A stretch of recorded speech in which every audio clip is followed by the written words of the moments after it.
আসসালামু আলাইকুম ওয়া রাহমাতুল্লাহি ওয়া বারাকাতুহু। নাহমাদুহু ওয়া নুসাল্লি আলা রাসূলিহিল কারীম, আম্মা বা'দ। আশা করছি সকলে ভালো আছেন। আলহামদুলিল্লাহ আমি ভালো আছি।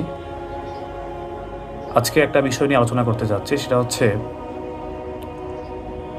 ঈদের কিছু বর্জনীয় কাজ আছে যেগুলো আমাদের করা উচিত। আমরা সকলেই ঈদে এমনভাবে উদযাপন করি, আনন্দ করি, যেটা আসলেই হারাম, এবং আমরা হারাম জানি, তারপরও আমরা এটাকে বাধা দেই না বা এটা আমাদের বিবেকে কাজ করে না। কেন? কারণ একটা ঈদের দিন আনন্দ উৎসব করব, হ্যাঁ, এই হিসেবে অনেকে বাধাও দেয় না, আবার অনেকে দেখা যায় এটাকে গুনাহও মনে করে না, নাউজুবিল্লাহ। তো আমি সেই টপিকটা নিয়ে একটু আলোচনা করতে চাচ্ছি ইনশাআল্লাহ। ভিডিও লম্বা করব না, জাস্ট একটু পয়েন্টগুলো তুলে ধরবো এবং মিলাবেন যে আসলে কি এই কাজগুলো হচ্ছে কিনা সমাজে। মনে রাখবেন, যেই আনন্দ ক্ষতি আছে, যে আনন্দেতে মানুষের ক্ষতি আছে, নিজের ক্ষতি আছে, গুনাহ আছে, এটা ইসলামের দৃষ্টিতে আনন্দ বলা হয় না। কথা কি বুঝতে পারছি? ইসলামের দৃষ্টিতে আনন্দ বলা হয় তাকে যেটা ক্ষতি নাই, নিজের ক্ষতি নাই, মানুষের ক্ষতি হয় না, ইভেন ইসলামে এটা কোনো গুনাহ হয় না, এটাকে বলা হয় ইসলামের দৃষ্টিতে আনন্দ। আনন্দ মানে এই নয় যে নিজের মন মতো যা ইচ্ছা তা করবো, খুশির দিন, ঈদের দিন যা ইচ্ছা তা করলাম, শরীয়তের বাইরে গিয়ে, তার মানে এটা নয় যে এটা আনন্দ, বরঞ্চ এটা গুনাহের কাজ, এটা আনন্দের অপব্যবহার করা হয় আর কি। যাই হোক, তো ঈদের দিন কিছু বর্জনীয় কাজ আমরা করে থাকি। যেমন প্রথমত আসি চাঁদ রাত, যেটাকে বলা হয়, বা চাঁদ রাত যেটাকে আমরা বলে থাকি। আমাদের উচিত ছিল যখন চাঁদ রাত আসবে তখন এই চাঁদ রাতকে বা চাঁদ রাতকে বা ঈদের রাতকে আমাদের স্বাগত জানানো দরকার ছিল চাঁদ দেখে দোয়া পড়ার মাধ্যমে কিংবা তাকবীরের মাধ্যমে। কিন্তু বর্তমানে আমরা কি করি? আমরা এই চাঁদ রাতকে স্বাগত জানাই, ঈদের রাতকে স্বাগত জানাই আতশবাজি ফুটিয়ে। আমার 1 নম্বর বর্জনের মধ্যে 1 নম্বর বলতেছে আতশবাজি ফুটানো। এই আতশবাজি ফুটানো যাবে না। আমাদের উচিত কি? আমাদের উচিত হচ্ছে যখন চাঁদ উঠবে চাঁদ তালাশ করা, এটা সুন্নাহ। চাঁদ তালাশ করা এটা হচ্ছে সুন্নাহ। 1 নম্বর চাঁদ দেখার পরে আবার দোয়া পড়তে হবে। যারা পারি দোয়া পড়বো, যারা পারি না চাঁদ দেখবো, ইনশাল্লাহ সুন্নাহ আদায় হবে। চাঁদ দেখার পরে দোয়া পড়া, আল্লাহুম্মা আহিল্লাহু আলাইনা বিল ইয়ুমনি ওয়াল ঈমান ওয়াস সালামাতি ওয়াল ইসলাম রব্বি ওয়া রব্বুকাল্লাহ। যারা পারি পড়ার চেষ্টা করব। তারপরে তাকবীর বলা, আল্লাহু আকবার, আল্লাহু আকবার, এই তাকবীরগুলো বেশি বেশি করে পাঠ করা। এভাবেই আমাদের মুসলমানদের কাজ হচ্ছে, প্রথমত এভাবেই ঈদকে স্বাগত জানানো। কিন্তু আমরা কি করি? আতশবাজি ফোটাই। তো আতশবাজি ফোটানো যাবে না, ইসলামে সম্পূর্ণ নিষিদ্ধ। আতশবাজি ফোটালে কি হয়? এর দ্বারা মানুষ কষ্ট পায়। বৃদ্ধরা থাকতে পারে, শিশু থাকতে পারে, ইত্যাদি অনেক কিছু। সময়ের অপচয় হয় এর ক্ষেত্রে, টাকার অপচয় হয়, মানুষ কষ্ট পায়, আরও অনেক কিছু। আবার এটা ইহুদি খ্রিস্টানদের কালচার। সর্বদিক দিয়ে এটা ক্ষতি, অপব্যয়, সময়, সব দিক দিয়ে এটা এক কথায় বলতে গেলে ক্ষতির দিক। সেজন্য মুসলিম হিসাবে আমাদের করণীয়, আমাদের বর্জনীয় হচ্ছে আতশবাজি ফুটাবো না, 1 নম্বর। দ্বিতীয়ত আমাদের করণীয় হচ্ছে, বর্জনীয় হচ্ছে যে আমরা অনেকে আছি ইহুদি খ্রিস্টানকে অনুসরণ করি। কিভাবে? যেমন চুল কাটার মাধ্যমে। অনেক মুসলিম পরিবারের সন্তানরা আছে, যুবকরা আছে, যিনারা চুল কাটছে এরকমভাবে যে ইহুদি খ্রিস্টানদের মতন। অর্থাৎ ইহুদি খ্রিস্টান যেভাবে কাটে, এদিক দিয়ে নাই, এদিক দিয়ে নাই, মাঝখান দিয়ে আছে, এদিক দিয়ে একটা র্যাক, এদিক দিয়ে 2টা র্যাক, নাউজুবিল্লাহ। এইভাবে তো আমাদের নবী করিম সাল্লাল্লাহু আলাইহি ওয়াসাল্লাম চুল রাখেন নাই, সাহাবায়ে কেরামরা রাখেন নাই, অথচ আমরা এটাকে এখন ফ্যাশন বলি, এটাকে মডেল বলি, এটাকে আমাদের আদর্শ বলি, নাউজুবিল্লাহ। এটা করা যাবে না।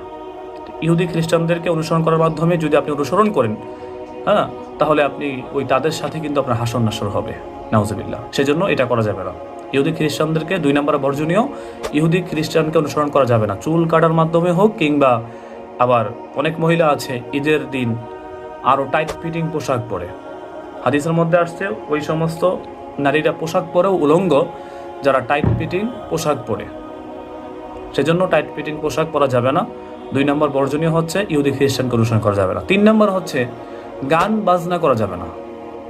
আমরা তো ঈদের রাত্রে তো যখন চাঁদ ওঠে এরপরে আমরা দেখি নাউজুবিল্লাহ যে গান প্রতিটা ঘরে না হলেও মানে একটা এলাকার মধ্যে 2-3টা বাড়িতে এরকম ডেক সিট লাগিয়ে গান বাজনা শুরু হয়ে যায়। ঈদের গান হোক বা এমনিতে গান হোক, খুশিতে আত্মহারা হয়ে গানের মাধ্যমে তারা ঈদকে স্বাগত জানায়, নাউজুবিল্লাহ।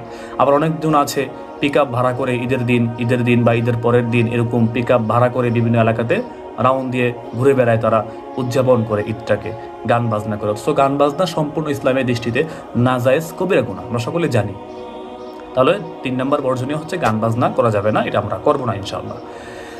চতুর্থত হচ্ছে দাইয়ুসের পরিচয় দেওয়া যাবে না।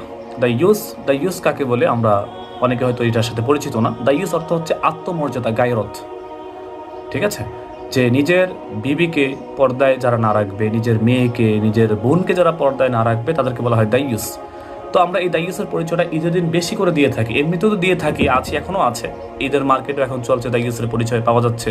ঠিক তদ্রুপ ঈদের দিন আরও বেশি এটা। ঈদের দিন বিকালে হাঁটতে যায় স্ত্রীকে নিয়ে, বোনকে নিয়ে, হ্যাঁ, আরও মানুষ উৎসাহ দেয়, যাও ঘুরে আসো, ঈদের দিন ঘুরে আসো, হ্যাঁ, মানুষ দেখবে তোমাকে, হ্যাঁ, কি একটা যেমন একটা আনন্দর মজমায় মানুষ এখন মেতে আছে, অথচ দাইয়ুস হয়ে যাচ্ছে। অথচ নবী করিম সাল্লাল্লাহু আলাইহি ওয়াসাল্লাম বলেছেন যে যারা দাইয়ুস হবে লা ইয়াদখুলুল জান্নাত, তারা জান্নাতে প্রবেশ করবে না।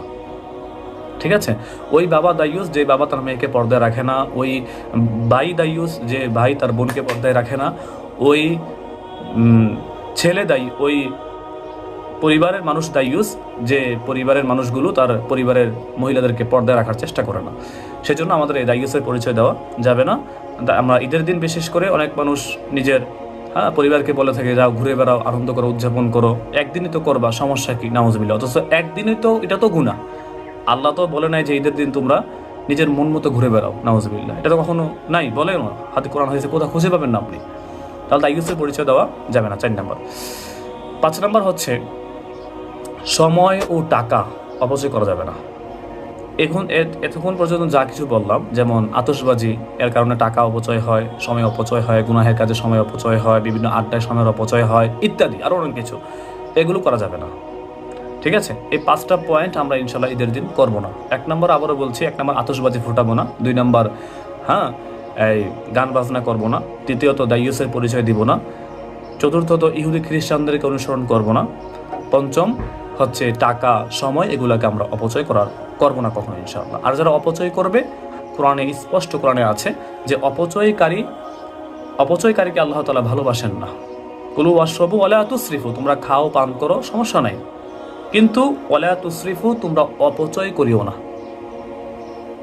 ঠিক আছে, আর অপচয়কারীকে আল্লাহ তাআলা ভালোবাসেন না, সেজন্য অপচয় আমরা করবো না ইনশাআল্লাহ। এগুলো হচ্ছে বর্জনীয় কাজ। আল্লাহ আমাদের সকলকে এই ঈদের দিন বা এর পরেও এই সকল বর্জনীয় কাজগুলো থেকে আমাদেরকে বিরত থাকার এবং চেষ্টা করার, নিজের পরিবারকে বিরত রাখার তৌফিক দান করুক, আমিন। আসসালামু আলাইকুম ওয়া রাহমাতুল্লাহ।